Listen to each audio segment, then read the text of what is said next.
Miss and Mr. DIT ya mwaka huu hii ni kubwa kuliko. Yes, is your boy Ben Skills 47 now there's a comedy DIT finest. Kama unavyoona nipo katika utawala wa DIT hapa. Yes, dada mambo. Tunapiga story tu kuhusu Miss and Mr. DIT. Umeisikia kwanza?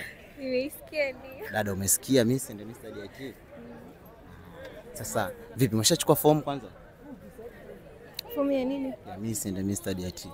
Miss DIT. Sijui. Sijui.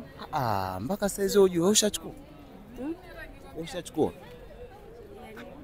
Ya kushiriki. Mimi sishiriki. Bwana sasa mwaka huu Miss and Mr. DIT ya mwaka huu hii ni kubwa kuliko sana. Kwa hiyo usipange kukosa, fanya chukua fomu yako mapema, sawa? Yes, basi acha tumalizie kwa swali la kigaigai.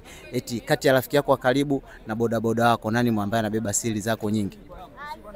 Rafiki yangu wa karibu. Wewe? Rafiki yangu wa karibu. Sio bodaboda? Kwa bodaboda hana siri zako kabisa yani. Hatuna boda. Kwa siri zako nyingi aliye nani rafiki yako? Kwa siku ukigombana rafiki yako ndo kimbembe kinaanza. Hatuwezi kugombana. Yes. Basi bwana sisi tupo kwa ajili ya kupromote ile jambo la Miss and Mr. DIT na good news nataka niwaambie kwamba Miss and Mr. DIT ya mwaka huu hii ni kubwa kuliko. Miss and Mr. DIT ya mwaka huu hii ni kubwa kuliko.